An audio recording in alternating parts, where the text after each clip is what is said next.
Okay, here's an kind of an FYI example with regard to the Proto 2 builds, mostly around 2000, right in there, and up to about 5, 4.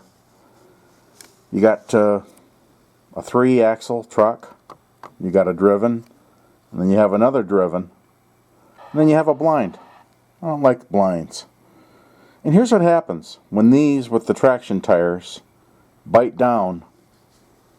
You'll see that the trucks will hop back and forth up, and in some of the videos that's quite apparent. So what you want to do, or what I do if you have the radius to do it, get this one down, is fit it for a flanged wheel instead of a blind wheel, such as the example that I've done here. Flange, flange, flange.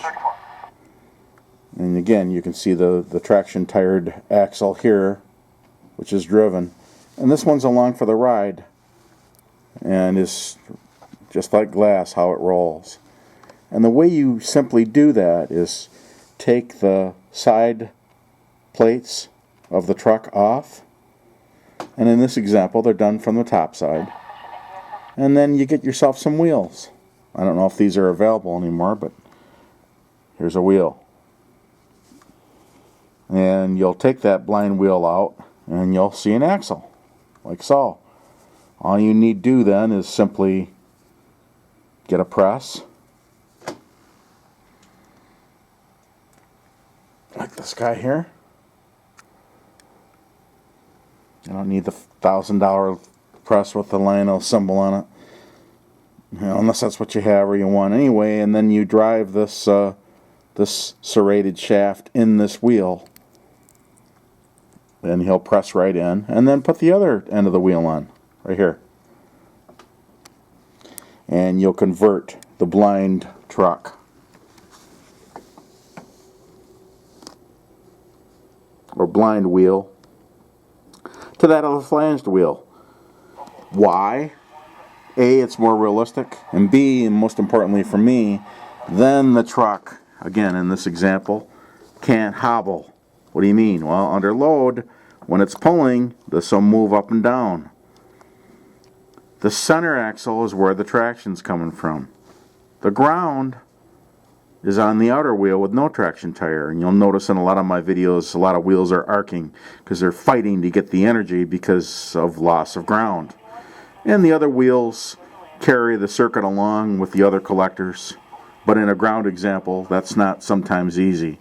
So you're adding an assuredness of ground along with the aesthetics. So what I did and what I do is I simply go to the hardware and get a couple of plastic sleeves. Let's put this one on his back. And once you have those sleeves, these little plastic washer type sleeves, these hold the brow, if you will, of the axle stout, because for the old way to go, or the way that it was engineered, these move. Let me show you what I say when I mean move. The holes are actually elongated. See them?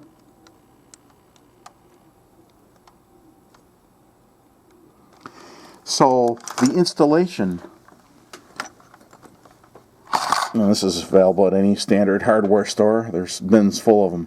With these plastic washers right here, are that they'll hold that wheel right firm. You can't move it. Won't move. And with a well-oiled wheel, these again go right along for the ride. Look at that spin, effortlessly. Hence, the truck is now held down, because this example, I don't want to drop you, here allows the engine again to move all over the place, what you don't want. So this one I'll convert when I get a bee in my bonnet someday, but look, I mean, you don't want to look at that, do you? And again, if you have the radius, probably 54, perhaps 72 or more. And my turns are all 192 minimum. That's my tightest turn. And that affords my having been able to do this. So I have that added assuredness. So they bite right down, they don't hop, they look more realistic. And that's what I do. Both sides. Sorry about that airband radio. So again, FYI, a neat idea. Probably most of you have never even noticed the problem. Where do you get the wheels, they ask. The answer is I got these when Williams was back in business, and I ordered a whole gross of them. Oh, I think there's 100 to a gross or a box. Oh, they're $1 a wheel.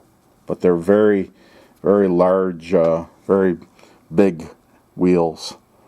And they match exactly that of these on the engines. Okay, and you can see how this is set up in the press to then drive. You know, of course, you drive one end of the axle into the first wheel. Then you put the wheel through the wall or the block, and then you'd stake it with a couple of those plastic washers, one on each side. You don't even have to cut them. They're ready made. Again, available at any hardware. And then press him down. There's a remains of one of the collector wires on that last video I was talking about. Look at how little that piece of crap is. Geez, I'm glad to get those out of there. And these are not blind. These are traction tired or non-traction tired wheels. I got an assortment of them. So this example would use a traction tire if that's what you like. But I'm looking for ground assuredness. So in other words, what I'm talking about is see the groove in the wheel for the traction tire? Okay, hang on. These are what you'd be after. And these don't have the flange for the traction tire. By the way, here's some axles. Williams and Mike are in the beginning, you know, in the early years, were very, very similar, if not exactly the same. Okay, and these are various examples of what I just prefaced in my earlier remark. And you can get these all different sizes, even in brass if you want them. Not necessary. These particular brass inlays, or bearings if you will, they don't butt up as nicely. They're thinner walled, but they have a collar on them. You don't want that. This is what you're after. Macaroni type piece of material. And this would just go right down in that wheel block, and then you'd have you got a wheel and then another wheel. And the axle is exactly the same size.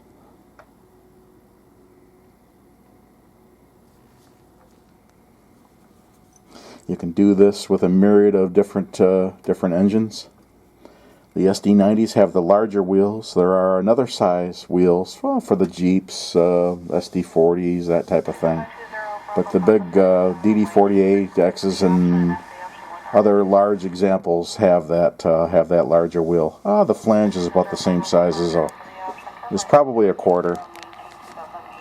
And if you get an unusual example, here's another way you can do it. You can use, again, the same macaroni, only it's cut into little individual smaller pieces. And you can tailor make, if you will, or if you put in, let's say, 6 of these across that block or that axle in place of this on a smaller engine, then the last one you can tailor fit by just rubbing them on a file or something back and forth and getting the proper clearance. But again, they're resilient to oil, and they're just, you take your finger and, they're greasy lightning. They work very well. Again, I recommend you try that. If you have that problem, if aesthetics are important, and if you get a bee in your bonnet. Anyway, that's what happens, and that's what I used to do and sometimes still do. Having said that, do you think I've done that to a few of these? I ate plastic. Look at them all.